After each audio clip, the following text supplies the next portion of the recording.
दोस्तों वैसे तो कोरोना वायरस की वजह से कोई भी गेम फिजिकल फॉर्म में ऑर्गेनाइज नहीं किया जा रहा है, लेकिन कुछ ऐसे खेल हैं जो कि ऑनलाइन ऑर्गेनाइज किए जा सकते हैं। उनमें से एक प्रतियोगिता है शतरंज की। तो शतरंज की एक प्रतियोगिता हाल ही में ऑर्गेनाइज करी गई है, जिसमें भारत के एक खिलाड़ी ने पार्टिसिपेट किया था। इस वजह से ये क्वेश्चन इंपॉर्टेंट बन जाता है। तो क्वेश्चन यहाँ पर क्या बनेगा कि वर्ल्ड स्टार शारजहां ऑनलाइन शतरंज चैंपियनशिप 2020, इसका इंग्लिश में भी आप देख लीजिए, world stars Sharjah online international chess championship 2020, इसके विजेता कौन है? तो इसके विजेता जो हैं वो हैं शाखरियर मामेदिरोव। शाखरियर मामेदिरोव इसका राइट आंसर हो जाएगा। इसमें भारत की तरफ से पेंटाला हरिकृष्णा ने पार्टिसिपेट किया था, जो कि इस प्रतियोगिता में रनर रहे हैं, यानी कि वो सेकेंड पोजीशन पर यहाँ पर रहे हैं। तो यहाँ पर इसका जो विनर है वो है शाखरियर मामेदिरोव। और ये जो शतरंज की प्रतियोगिता है इसको ऑनलाइन ऑर्गेनाइज किया गया था। ऑनलाइन ही इन सभी खिलाड़ियों ने पार्टिसिपेट किया था, जिसके रिजल्ट्स आप यहाँ पर देख सकते हैं। यहाँ पर आपको दिख रहे हैं पेंटाला हरिकृष्णा, जो कि ये इस तरफ ये बीच में आपको सेंटर में दिख रहे होंगे। आप इनकी पोजीशन देख सकते हैं, इन्होंने सेकंड पोजीशन यहाँ पर हासिल करी है, और जो पहले नंबर पर है उसको लेकर बनेगा आज का आंसर। इसी बीच में दोस्तों ब्रिटेन का एक बहुत ज़्यादा फेमस पुरस्कार है, वो भी हाल ही में दिया गया है। क्वेश्चन बनेगा कि ब्रिटेन का थिएटर बुक प्राइज़ 2020, इंग्लिश में देखेंगे थिएटर बुक प्राइज़ 2020 किस उपन्यास को प्रदान किया गया है? तो एक उपन्यास है जिसका नाम है the dark star. Option number ए सही हो जाएगा। हाल ही में ब्रिटेन का बहुत ही ज़्यादा फेमस पुरस्कार, जिसको थिएटर बुक प्राइज़ के नाम से जानते हैं, ये डार्क स्टार को प्रदान किया गया है। इस प्रकार के क्वेश्चन एग्जाम में बहुत पूछे जाते हैं। तो डार्क स्टार इसका राइट आंसर हो जाएगा। इसका एक फ़ोटो भी देख सकते हैं। इसका एक्चुअली में पूरा नाम हो जाएगा dark star a biography of Viven leg. ठीक है, ये इसका पूरा फुल फॉर्म हो जाएगा। इस नॉवेल का फ़ोटो देख सकते हैं, जिसको इस पुरस्कार से सम्मानित किया गया है।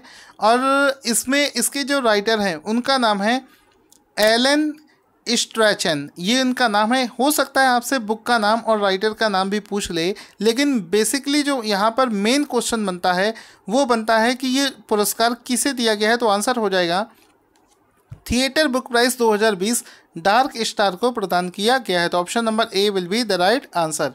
ठीक है, इस नॉवेल को आप यहाँ पर देख सकते हैं। इस तरीके से ये नॉवेल है जिसको इस पुरस्कार से सम्मानित किया गया है। आगे चलते हैं। अगला क्वेश्चन दोस्तों बनेगा कि दुनिया का सबसे तेज क्वांटम कंप्यूटर किसने विकसित करने का हाल ही में दावा पेश किया है? तो आंसर हो जाएगा एक कंपनी है जिसका नाम है हनीवेल। इससे पहले आपको बता दूं, अभी जो रिसेंट की खबरें हैं उसके अनुसार हनीवेल ने सबसे ज़्यादा तेज़ क्वांटम कंप्यूटर को विकसित कर लिया है। इससे पहले जो जो सबसे सुपर फास्ट कंप्यूटर था वो था IBM कंपनी के पास में।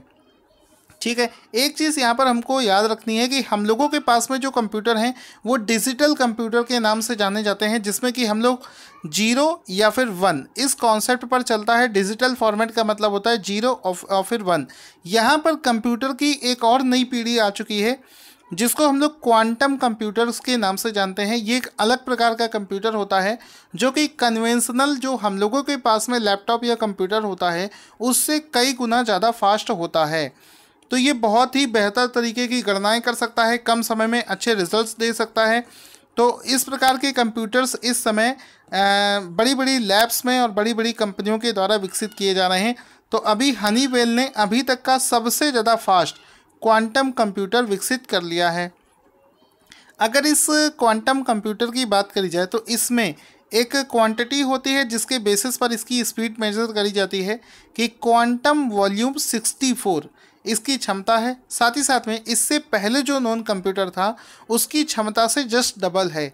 इससे पहले जो IBM के पास में कंप्यूटर है क्वांटम कंप्यूटर, उसका था क्वांटम वॉल्यूम 32। ठीक है, तो अभी ये हनीवेल इसका राइट आंसर हो जाएगा।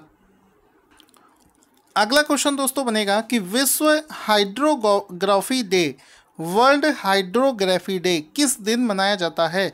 तो इसका राइट आंसर हो जाएगा प्रत्येक वर्ष 21 जून को। कब मनाया जाता है? 21 जून को हाइड्रोग्राफी डे मनाया जाता है। तो option number C will be the right answer. आगे चलते हैं। अभी देखो, अभी कुछ दिनों पहले मैंने आपको एक क्वेश्चन करवाया था कि हाल ही में सुप्रीम कोर्ट ने जगन्नाथ रथ या उड़ीसा के पुरी में जो जगन्नाथ रथ यात्रा निकलती है उस पर बैन लगा दिया है। अब उसको ऑर्गेनाइज नहीं किया जाएगा कोविड-19 के चलते भी। हालांकि वहाँ के जो लोग हैं, जो पुजारी हैं, उन लोगों ने ये चीज़ बोली थी कि हम बिना लोगों के गैदरिंग के इस इवेंट को ऑर्गेनाइज करना चाहते हैं, हम इसका लाइव प्रसारण करेंगे और लिमिटेड लोग इस यात्रा को करेंगे। लेकिन इसके बावजूद भी सुप्रीम कोर्ट ने उस पर बैन लगा दिया था। अभी इसी प्रकार का एक और क्वेश्चन बना है कि हाल ही में किस राज्य में स्थित कामाख्या मंदिर में इतिहास में पहली बार अम्बुबाची मेले का आयोजन नहीं किया जाएगा? किस वजह से? कोविड-19 की वजह से। तो आंसर हो जाएगा असम। ऑप्शन नंबर ए सही हो जाएगा। असम राज्य में स्थित कामाख्या का जो मंदिर है, इसको इतिहास में पहली बार ऑर्गेनाइज नहीं किया जाएगा, वो सब भी कोविड-19 की वजह से। हर साल बहुत ज़्यादा चर्चा में चलता है ये मंदिर। आप इसका एक फ़ोटो देख सकते हैं कामाख्या देवी मंदिर का।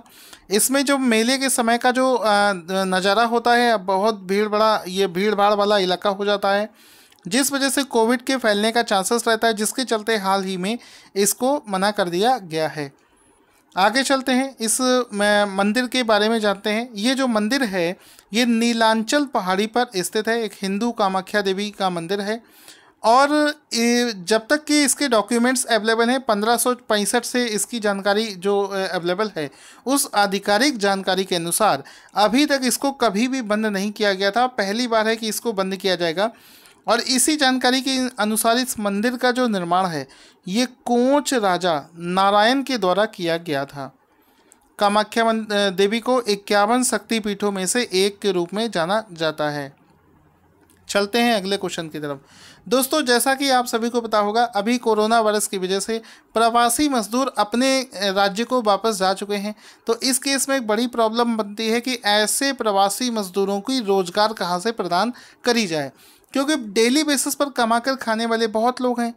तो अभी नीति आयोग ने किसकी अध्यक्षता में एक पैनल गठित किया है जो कि प्रवासी मजदूरों के लिए जॉब प्लेटफॉर्म विकसित करेगा? तो आंसर यहाँ पर क्या हो जाएगा? अमिताभ कांत इसका राइट आंसर हो जाएगा। तो option number A will be the right answer. अभी हाल ही में नीति आयोग ने प्रवासी मजदूरों के लिए जॉब प्लेटफॉर्म विकसित करने के लिए जो पैनल बनाया है, उस पैनल का अध्यक्ष बना दिया है अमिताभ कांत जी को। तो ऑप्शन नंबर ए यहाँ पर राइट आंसर हो जाएगा।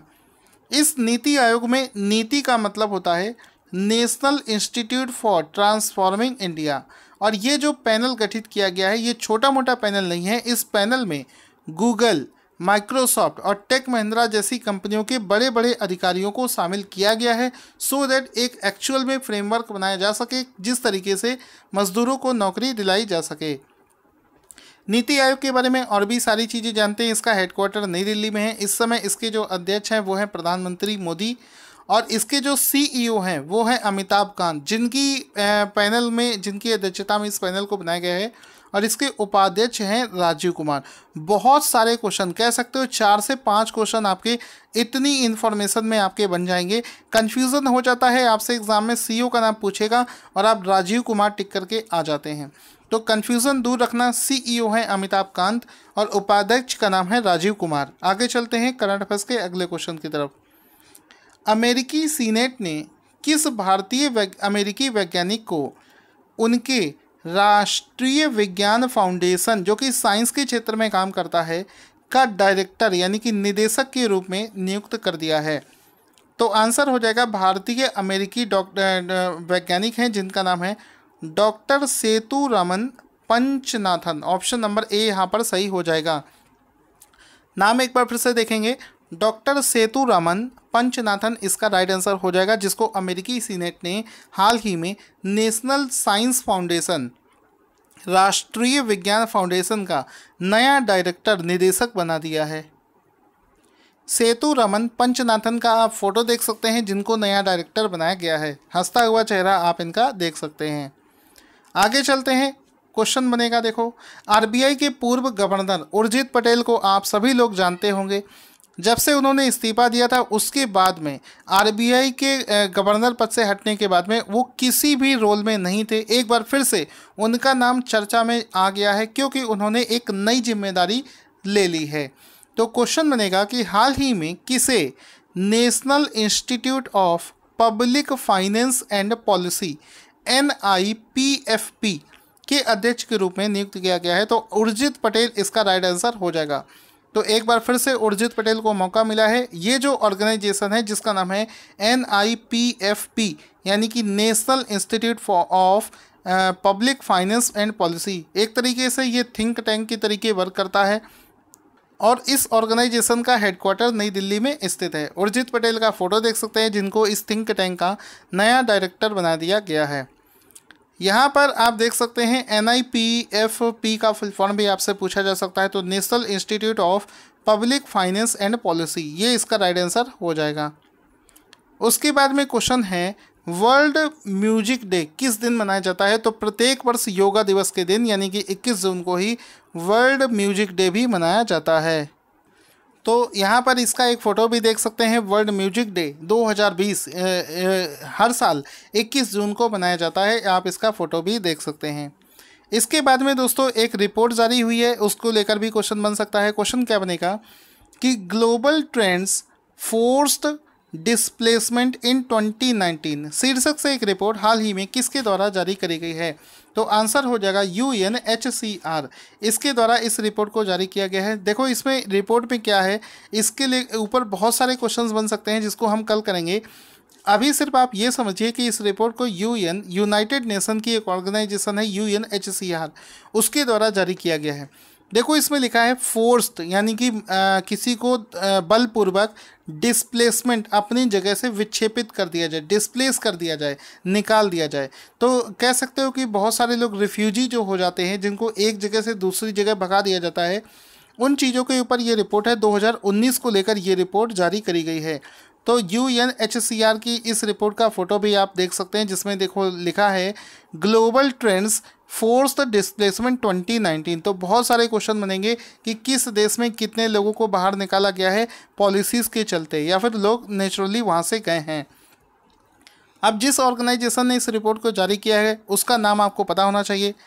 UNHCR का मतलब होता है United Nations high commissioner for refugees. ठीक है, रिफ्यूजी के ऊपर ही ये रिपोर्ट जारी करी गई है। इसका जो हेडक्वार्टर है ये जेनेवा स्विट्ज़रलैंड में स्थित है और इस समय जो इसके हेड हैं उच्चायुक्त हैं उनका नाम है फिलिपो ग्रांडी। दोस्तों आई होप आपको सारे क्वेश्चंस बहुत अच्छे से याद हो गए होंगे। अब मैं आपसे सारे क्वेश्चंस फिर से पूछूंगा, देखते हैं आपको कितने क्वेश्चंस वीडियो के साथ में तैयार हो गए हैं। सबसे पहला क्वेश्चन है कि एक शतरंज की चैंपियनशिप है वर्ल्ड स्टार्स शाहजहां ऑनलाइन इंटरनेशनल चेस चैंपियनशिप, इसको हाल ही में किसने जीता है। तो इसका देखो राइट आंसर क्या हो जाएगा, जल्दी से बताएंगे। आंसर हो जाएगा साखरियर मेमे मामे दिरो, ये इसका राइट आंसर हो जाएगा। उसके बाद में एक क्वेश्चन पूछा था कि थिएटर बुक प्राइज 2020 किस उपन्यास को दिया गया है। So guys right answer will be dark star. इसके बाद में आगे चलते हैं। क्वेश्चन बनेगा कि क्वांटम कंप्यूटर को, जो कि दुनिया का सबसे तेज क्वांटम कंप्यूटर है, हाल ही में किसने विकसित किया है। So guys right answer will be Honeywell. Option number B will be the right answer. विश्व हाइड्रोग्राफी डे किस दिन मनाया जाता है। Option number C will be the right answer. 21 जून को मनाया जाता है। कामाख्या मंदिर कहाँ पर स्थित है। So right answer will be Assam, Assam राज्य में स्थित है। ऑप्शन नंबर ए यहाँ पर सही हो जाएगा। उसके बाद देखते हैं अगले क्वेश्चन में क्या है। क्वेश्चन है कि नीति आयोग ने किसकी अध्यक्षता में एक पैनल गठित किया है जो प्रवासी मजदूरों के लिए जॉब प्लेटफॉर्म विकसित करेगा। सो गाइस अमिताभ कांत इसका राइट आंसर हो जाएगा। उसके बाद में क्वेश्चन है कि अमेरिकी सीनेट ने नेशनल साइंस फाउंडेशन का डायरेक्टर किसे बनाया है। सो गाइस इसका राइट आंसर हो जाएगा डॉक्टर सेतुरमन पंचनाथन इसका राइट आंसर हो जाएगा। आई होप आपको वीडियो पसंद आया होगा। अगर आपको वीडियो अच्छा लगता है तो इस वीडियो को ज़्यादा से ज़्यादा लाइक और शेयर करना ना भूलें।